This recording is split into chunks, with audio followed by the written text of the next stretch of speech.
지난해 4분기 기준으로 소득이 높은 계층 가구와 소득이 낮은 계층 가구의 소득 격차가 통계 작성 이후에 가장 크게 벌어진 것으로 나타났습니다. 통계청이 오늘 발표한 지난해 4분기 가계 동향 조사 소득 부문 결과를 보면 소득 상위 20% 가구의 월 평균 처분 가능 소득과 소위 하득 20% 가구의 소득을 비교한 5분위 배율이 5.47로 나타났습니다. 지난해 4분기 소득 하위 20% 계층 가구의 소득은 관련 통계 작성 이후 가장 크게 감소한 것으로 나타났습니다.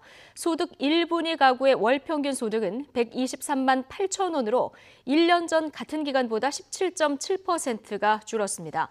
통계청이 관련 통계를 작성한 지난 2003년 이후에 가장 큰 폭으로 소득이 감소한 건데요. 특히 1분위 가구의 근로소득은 36.8%나 줄었습니다. 반면에 소득 상위 20% 계층 가구의 지난해 4분기 월 평균 소득은 1년 전보다 10.4%가 늘어난 932만 4천 원으로 집계가 됐습니다. 자, 취재 기자 연결해서 자세한 얘기 좀 더 들어보겠습니다. 자, 김평정 기자. 네, 경제부입니다. 네, 소득 분배가 더 악화됐다. 이런 결과가 나왔군요. 네, 통계청의 가계 동향 조사 소득 부문의 조사 결과입니다. 이 통계는 소득 격차가 더 커졌는지 아니면 작아졌는지가 주된 관심사인데요. 이번에는 4분기 기준으로 관련 통계가 작성된 지난 2003년 이후 격차가 가장 커진 걸로 나왔습니다. 소득 격차는 가구원 한 명이 세금이나 보험료 같은 필수 지출 항목을 뺀 자유롭게 쓸 수 있는 소득을 말하는 균등화 처분 가능 소득으로 따지는데요. 이 균등화 처분 가능 소득이 소득 상위 20%는 450만 6천 원이고 하위 20%는 82만 3천 원입니다. 상위 20%가 하위 20%의 5.47배를 더 벌어서 4분기 기준으로 격차가 최대 수준으로 나온 겁니다. 네, 이제 양극화가 더 심해진 이유가 있을 텐데요. 통계 수치에서 어떻게 파악이 됩니까? 간단히 얘기하면 소득이 저소득층은 줄고 고소득층은 늘었기 때문입니다. 이건 한 가구의 한 달 평균 소득으로 따져보면 되는데 상위 20% 가구는 한 달에 932만 4천 원, 하위 20% 가구는 123만 8천 원씩 법니다. 지난해 같은 기간보다 상위 20%는 10.4% 증가했는데 하위 20%는 오히려 17.7%나 줄어서 당연히 격차가 더 커지게 된 겁니다.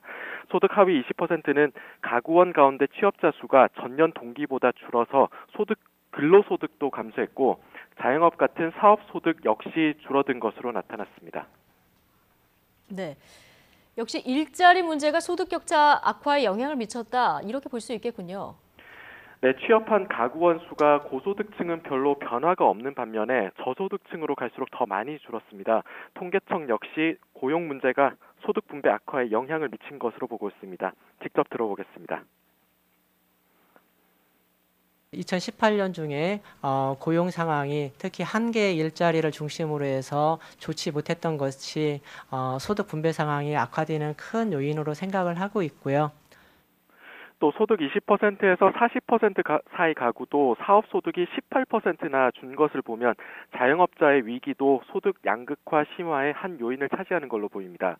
정부는 오늘 오전 홍남기 경제부총리 주재로 긴급 관계장관 회의를 열고 고령 가구 증가 같은 인구 구조 변화에 맞춰 일자리 수요를 점검해 고용 확대에 총력 대응하기로 했습니다. 지금까지 경제부에서 YTN 김평정입니다.